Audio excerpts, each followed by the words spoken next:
Hello Ice and Fire Nerds, this is Chris and this is going to be a Game of Thrones Season 6 Trailer 2 breakdown. Yes, they released another one and they need to stop before they release the whole damn season. But anyway, there will be potential spoilers, at least speculations, but if you could, I'd like you to stick around for the end of this video for a little announcement, so be sure to stick around for that. In the meantime, let's jump right in and find out what we know. And why do you ask? Because that's what I do.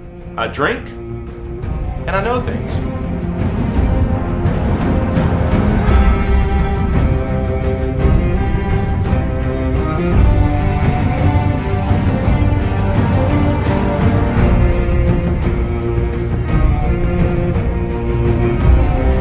Alright, let's jump right in. First, we open with a scene at Castle Black, and these are the bad crows, and they're trying to get into Jon's room. They have crossbows. You can tell these are the bad crows by this little shit Ollie, and this corresponds with the footage we see on the Conan O'Brien show where they released the footage of Davos in the room that kind of confirmed what I said in the original trailer breakdown where they are protecting Jon's body, or could they be protecting Ghost? Although I think he could probably take care of himself. There's only so much he could do with so many men with so many swords, because I think even Davos and them want to burn Jon's body and give him a proper funeral, or do they already know something's up with Jon and a possible comeback? And then as they show a scene of Jon's body laying there, we hear Tormund saying, "I thought this was the man to lead us through the long night. I was wrong." And then it flashes over to Tormund, likely getting ready for the battle in the north, or getting ready to bust through Castle Black with one in the gang to get back at Jon Snow's murderers. And then we see a gloomy shot of the pyramids here, and we hear somebody saying, "Do you like to play games, little man?" This is likely the Masters talking to Tyrion. We see Tyrion walking down the steps toward the Masters, and this could actually correspond with his great game speech that we heard in the last trailer, although I do still think at this point he's probably telling this to Dany once she gets back from Vast Dothrak with her new Khalasar and Drogon. And then we see Jaime pulling a dagger on the High Sparrow, and the High Sparrow says, "You would spill blood in this place?" And Jaime, true to form, says, "I don't think the gods would mind. They've spilled more blood than all of us combined." So Jaime's a little pissed off, and rightfully so. Then we have a quick shot of Melisandre at Castle Black. I think she's probably going to lose a lot of faith in the first episode of this show. Once she figures out what's going on with Jon, or sees what happens to Jon, I should say, it's going to reignite her faith and make her realize, you know what, I was right the whole time, I just had the wrong man. We have the scene in the previous teaser where Dany's touching a hot brazier. This has to be her because I don't think anybody else could touch this hot-ass brazier. And of course, like I pointed out in the previous trailer and teaser breakdown, this is her ring. Then we see an even better shot of Drogon and his huge-ass shadow going over the Khalasar right before he makes the Dothraki barbecue. Man, I can't wait to see that shit. It's going to be like Dany's going to be in there, basically a slave, going to be a crone the rest of her life, and they're like, "You're queen of nothing, the millionth of your name," and then this big-ass dragon comes in there and burns the shit out of somebody. And then we see a shot of Bran having a vision or warging into something, and this is really interesting actually. If you look right here, it looks like Bran's hand is either wrapped in tree limbs, or the roots are already growing around him perhaps, or perhaps he's just holding on as he has this vision, or he's warging something as he's seeing the future or the past, or something pretty damn frightening. It kind of almost looks like a nightmare. So is he trapped in this tree, or going to be trapped in this tree, or is he going to probably have to leave the cave? And then we start to hear Jaqen ask Arya, "Who are you?" And she replies, "No one," as the wave smacks her, as we saw in the previous trailer. And then we see Dany in Vast Dothrak, possibly the main hut here, as you can tell by the carvings on the wood, and it looks like the other crones are stripping her down, and she's supposed to be a crone for the rest of her life, where all the former Khaleesi's go, sit there beside a lake and advise cows, so basically a slave. Of course, this is all before they see that big ass shadow in the sky. We hear Jaqen continue on his rant to Arya about being no one. He says, "A girl gets a second chance. There will not be a third." And as he's saying this, he is actually removing a face from someone's body. So this is the first time we've actually seen them take off a face. This tells you what's involved. It does take a physical face, but we don't know the magic element of it yet. And then of course we see blind Arya, and she was blind Beth in the books. Now the question here is, will they explore her warging ability this season? I certainly hope so. In the book, she does become the Cat of the Canals, a character where she's gathering information. It's part of her training, but she's also able to warg a cat to see through a cat's eyes as opposed to her own while she's blind. So hopefully they'll bring out her warging ability in the show, because they completely ignored Jon's warging in the show. So I'd really love to see another powerful Stark warg here. And then we see Sansa somewhere up in the north, likely at a northern house. We do see this direwolf brooch. She's all cleaned up. She's starting to talk like Dar Sansa. She starts to say, "This is all I think about, everything that was taken from me," as we see Ramsay cleaning one of his blades. And as she's finishing up this line, we see a scene with Walder Frey at the twins. This is not the Red Wedding. At first I thought it was a Red Wedding flashback. As you can see here, this is not the Red Wedding. This is one of his sons. This is not Edmure Tully. And also the crowd's completely different. You can see these soldiers in the background. They look to be Lannister men. And Walder Frey is raising a toast to something here, celebrating whatever, but hopefully it's going to be a toast to his own death because Sansa's going to the dark side. And then we see an expanded shot of Littlefinger here, likely in the Godswood at Winterfell due to the surroundings, and he looks a little bit worried. We see somebody approaching him. We really don't know who that is yet. I would say this is Sansa, but this would have to be later in the season once they take Winterfell back and she gets back with the Northern Army and the Boltons are defeated. So this could be Sansa, but I think if it is Sansa, after being put through what she's been put through, she would be pissed and will probably end up killing Littlefinger at some point, but this would have to be probably near the end of the season, I would speculate, just based off the fact that I don't think they're going to immediately take Winterfell back and have this big battle right up front in the beginning and win Winterfell so easily. So I think that's going to last a while through the season as far as the big battle in the north. This could be Roose, this could be Ramsay, or anybody trying to confront Littlefinger. Maybe they figured out part of his plans. Then we see a shot of poor old Captain Friendzone with his grayscale apparently has spread quite a bit, and he says, "I know what happens," referring to, I know I'm going to die, but I'm going to serve my queen until I do. Now, of course, we know by Shireen, who got cured as a kid, it can be cured, although I'm certainly not predicting that for Jorah. I don't expect him to survive this in the long run. I think he will serve out his time serving Daenerys. He's out with Daario, you know, trying to find her right now, so I think he'll be around for a little while, so I don't think this is going to take him immediately, but we do know that it is curable. And then we see Sir Loras Tyrell. He's laying in the dungeon here since he was arrested by the High Sparrow and the Faith Militant, and we see Marjorie walk into his cell and give him a hug. So this is evidence that the Tyrells, led by Jaime, are going to basically threaten the Faith and say, if you don't let them go, we're coming up in there with all we got. And then we see Davos start to talk, and he says, there is no hiding, we have to fight. And in this shot, he has a Stark bannerman behind him, so this is part of the Northern Army. We can clearly see the Stark direwolf here on the banner. And then we go over to a shot of Winterfell, where the battle is likely about to take place. And we see what seems to be 6 to 7 flayed men here on crosses burning. And this is what the Boltons do to terrorize their enemies, as if people in this world don't see any blood and gore. But that kind of brings into question, you know, who these people are. You know, we had initially thought there was only 2 people. We had been told by the producers 2 recognizable characters will be flayed and burned. A lot of people speculate Roose and Fat Walda. The only thing I questioned about that was if Ramsay kills Roose and Fat Walda, which I certainly believe he has every intention of doing if it comes to that, because we hear him say, Winterfell is mine, come and see. I just don't think the Bolton men would follow Ramsay if he openly killed his father. That's kind of a big no-no. And then we see Varys and Tyrion in the pyramid here, and here they are talking to the new Red Priestess Kinvara, and this is going to be a conversation that goes something like this. Hey, I need you to go out and preach and say Dany's all this and all that, and she's the savior and Azor Ahai, or whatever you want to call her, because we need her loved by the people. And she's going to say, yeah, I'll do that, not because you need me to do it, because I actually believe it. Because we did see the other Red Priestess in Season 5 preaching about the Dragon Queen who is the Savior. And then we see a shot of Pike here in the dark, and then we see Balon again on the bridge from the previous trailer, and he's going to kill Balon here himself, it looks like. And then we hear Cersei start to run her trap again, as we see Jaime riding through a Lannister camp. This seems to be a Lannister camp, probably outside River Run. We see the red tents, we see the Lannister sigils on everything. And Cersei's saying here, stand at the head of our army where you belong. Now, she could be talking to Jaime, but Jaime is a King's Guard member, so she also could be talking to her uncle Kevin Lannister. And then as Cersei finishes her diatribe, we see more of the Tower of Joy flashback, and here we see one of the old Targaryen Kingsguard killing one of Ned's men. And at this point, I still don't know if they're actually going to name these people in the show as far as the Kingsguard. You have Went, Hightower, and Sir Arthur Dayne, obviously, but I would hope they would at least in some way, shape, or form, at least through dialogue, kind of let us know who's who, and maybe we'll actually see the Sword Dome. And then we see Cersei continue to run her pie hole as she lifts Thomas' chin up, saying, show them what Lannisters are,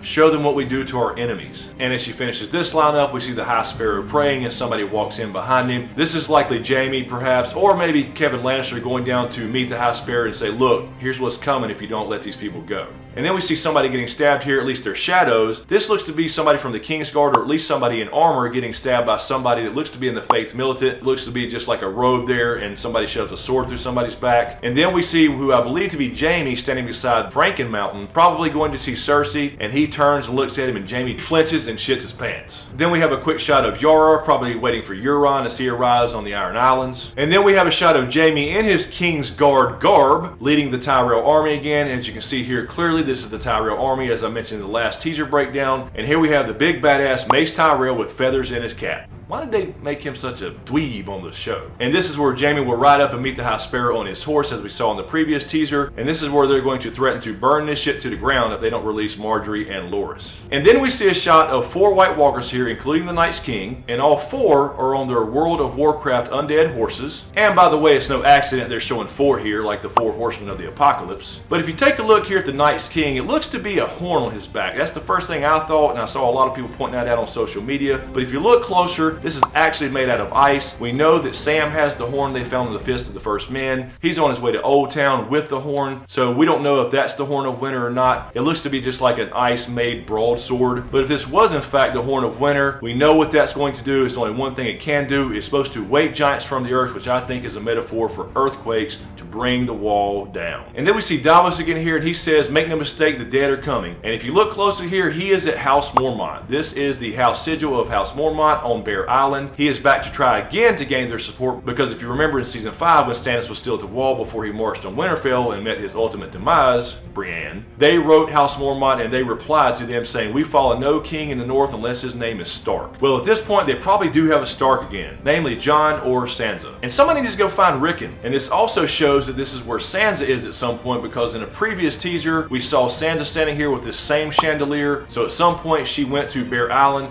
Perhaps she is reunited with Rickon here. And then we see another shot of our mysterious hooded figure with the fire flail, hopefully going to be Benjen Stark. I want this to be Cold Hands or Benjen, either one will be fine with me, but Cold Hands is, at least in the books, afraid of fire because he is a white, but this figure here is swinging a fire flail and looks to be saving Mira Reed, like I mentioned in the earlier trailer breakdown, because you saw her behind this figure in the last teaser where she is knelt down behind a log or some supplies. At this point, if I had to choose, it would probably be Benjen's return, because I just don't know if they'll do Cold Hands for the show. And then we see the shot of the Night's King and the fire here again, and then of course we see the shot where all of them are behind the fire walking towards it. I'm not sure exactly where this is, although in the last video I did speculate this may be Bloodraven's cave. If you look in the background here, it looks like these are regular trees with snow on them. Obviously that would indicate they're outside. So this may be attacking Bloodraven's cave, or maybe at this point they're already beyond that and heading south towards the wall. Or possibly a vision where they're already past the wall. Or already actually past the wall. And then we see again the shot of the ships at sea, and this is likely either Euron Greyjoy coming into Pike, or it could be Sam and Gilly on the way to Old Town, although I don't know if they'd be with a fleet of ships here, because it does immediately flash over to Sam and Gilly where Sam is about to hurl on this ship because he's getting a little seasick. That's one hell of a storm. And then of course we have the hot makeout scene with Yara and this other lady we didn't know who it was, but now we know from this scene what she is. If you look here at this little tattoo, it's a teardrop tattoo on her cheek, and this indicates she is a slave because she has the teardrop, and that is a sign of slavery in Volantis. They put different markings on different slaves' faces for builders, for whores, etc. We saw this earlier in season 5 when Tyrion and Varys arrived in Volantis. So this either indicates a whore from Volantis is over in Westeros, or that in fact later in the season, perhaps Yara ends up in the east in Volantis heading towards Dany, perhaps taking a big character from the book storyline Victarion, where he heads over to Dany to try to win her over for himself. And then we have a shot of Bloodraven here, and obviously a vision of the Tower of Joy. You can kind of see what looks like the Tower of Joy behind him, as well as some dead bodies on the ground. So he's likely watching, along with Bran, this fight between Ned, his companions, and the Kingsguard. We see another shot of Tormund fighting again. Looks like to be the Battle of the North. We see a mounted guy behind him, so this is likely somebody holding a Stark banner. Then we see the horses again. They love to keep showing us these damn horse shots without showing us who's on them. The formation indicates that somebody in the front is very important, so this could be Jon Stark.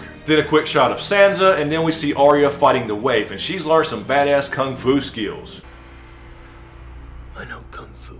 We have more Bolton archers from the Battle of the North and our favorite bastard Ramsay. Got to get a little bit of twin cest up in here, and then we have some harpies killing some people. Then we see Sansa and Theon here, and I think this is where they part ways. I think Theon will end up surviving and going back to the Iron Islands to deal with his Greyjoy situation, and this is probably when Sansa heads up towards Bear Island or the Last Hearth or wherever she ends up going. And then we see Brienne and Pod here, and they are at Riverrun. You can see here this is a Tully sigil in the background. This is likely the Lannister siege of Riverrun, which takes place in the books, just happened a little late in the show. We have her and Jaime meeting back up at some point, and then we have Sansa coming into the storyline as well. So it's going to get real damn interesting to see where her loyalties lie. And then we have the big badass Franken Mountain. He is going to crush the guy's head here, one of the sparrows, and this is likely right in front of Cersei while she's sitting there laughing and drinking wine. A quick shot of the underbelly of Drogon flying this time, and then we go over to our favorite Aunt Tyrion back in the pyramids talking to Missandei and Grey Worm, and he says, Dragons do not do well in captivity. Missandei says, "How do you know this?" And he says, "That's what I do. I drink and I know things." So this indicates, like we know from the books, and like I said in a video a long time ago in a galaxy far, far away, that this is exactly why Dany needs Tyrion, because he is familiar with dragon lore. He read about him as a child, he dreamt about him as a child. This feeds the theory that he is in fact a Targaryen, and this actually confirms what Val and I said from Because Geek in our Tyrion predictions video, that he is the one suggesting, and he will be the one going to release the dragons. And then we see a different angle here for the battle in the north, and this is the Bolton shields against the northern houses. You can confirm here that there are in fact at this point other northern houses fighting for the Stark side. We see a Stark banner here, we see a Hornwood banner here, and we also see a Mormont banner here from Bear Island. So at this point, Davos and those guys have gotten their support, and they are now in the battle for Winterfell against the Boltons directly, along with the Wildlings, Tormund Giantsbane, etc. But what's interesting here is in the background you see 3 people on horses. Now a lot of people have speculated this is the Night's King, and when I first saw it I was like, yeah, damn, that's gonna be badass, because nobody should be sitting back there watching this battle take place, because in this world the commanders are right down there in the shit with everybody else. But if you take a look a little closer, okay, a little closer, and just a little more, you can see here this looks to be a white horse, and compared to the other shot with the 4 horsemen, they are all on undead dark horses here. And I think if this was the Night's King and White Walkers, there was no snow on the ground here, or very little, and I think this would be a little too early for them to be past the wall and all the way down at Winterfell. Although this is Game of Thrones, anything can happen. Another shot of Tormund in the gang, and then we have Pod here, and this is where he's in Riverrun, it looks to be, and this looks like to be the Lannister encampment. Again, you see the red tents in the background, and somebody comes up and gets him in a rear naked choke. But this person, first of all, has 2 hands and dark hair, so this could be Bronn perhaps, although I'm not sure why Bronn would come get Podrick in a headlock, unless he's just messing with him and they're just editing it to make it look like an enemy. We have the same shot we saw in the previous teaser of 1-1 breaking into Castle Black. And then we see a shot here of Mira looking up. Something is scaring her here. And if you look closely here, there's somebody else laying here. Perhaps she is protecting Bran here as he is worrying or having a vision. And something is attacking the cave at the same time. This does indicate there will be some type of attack by Whites or White Walkers or both on Blood Raven's cave. So hopefully the children of the forest have their Roman candles ready. And in our second to last shot, we see a bloody hand rubbing against the wall here. This is likely King's Landing here, and all the bloodshed starting to take place just based off the coloring of the walls. I don't think this is Marine. And finally, we have the shot here of Tyrion based off the conversation he just had with Missandei and Grey Worm about the dragons being released. This does confirm what I said in my teaser and trailer breakdowns, that he will be the one to release the dragons. He's stepping in here scared shitless with a torch, and he does see Rhaegal and Viserion approach him. And then of course it cuts, and we see Rhaegal or Viserion, one of the two, breathe a big ball of fire towards the camera. This insinuates that Tyrion is going to be burned here, but like Val and I said in our Tyrion prediction video, Tyrion's not going to die here. He's going to probably end up bonding with one of these dragons. They're probably going to blow some fire, scare the shit out of him, but then they're going to just leave him alone, maybe have a little loving moment with him so they can finally get out of the catacombs, get out, cause some madness and mayhem, join their brother in all the fire and blood. So guys, that's all I have for the trailer breakdown. Let me know what you think in the comments below. I am so hyped about Season 6. This is going to be badass. I think this is going to blow Season 5 away. There looks to be a lot of shit going on, and we're at that point in the story where there's just a lot of things coming together and a lot of unanswered questions coming, which will probably create more questions. Also, if you're still here, thanks for hanging around. I wanted to quickly say thank you to all you guys. I just hit 10,000 subscribers, and I can't fucking believe it. This is freaking insane to me. I came into this thing, starting YouTube, thinking, you know, I'll join this community and see what happens, and this thing has taken off more than I ever thought it would, so thank you guys so much. I really appreciate it. And really quickly, I want to say a special thank you to Val from Because Geek. She has helped me out so much, and I hope in some way I've helped her out in return. We've learned a lot together as we started our channel Because Views together, and even before that. She really helped me step up my game. And to all you other Game of Thrones, Ice and Fire nerds out there in YouTube land as well, I watch all your channels and see what you do and enjoy a lot of your stuff as well. I'm a big fan of you guys. So thank you, even though you might not know, you're helping me out as well. So thank you for that, guys. And also, really quickly, I had a lot of you guys asking about a Patreon account. This actually started months and months and months ago, and I actually did open one, but I never actually announced it. But at this point, since I've hit this milestone, I kind of wanted to wait to hit a milestone like this, 10K subs. I want to officially announce I do have a Patreon account. It is patreon.com/smokescreenvids. This is just something that will allow me to get to full-time faster. That is my goal at this point, is to go full-time with YouTube, and this would allow me to get there faster and devote the majority or all of my time to YouTube versus working for the man 40 hours a week. I'll put a link into the description below, and the bottom line is that would be more videos more often. Don't feel pressured in any way, shape, or form, because it doesn't matter. You guys are awesome, and I'm going to keep making videos regardless, and it will always be free. So anyway, thanks so much, you guys. I really appreciate it. Let me know in the comments below what you think about the trailer and season 6 coming up. Are you fucking hyped yet? So thanks again. Be sure to subscribe to get everything. Thanks for watching, and we'll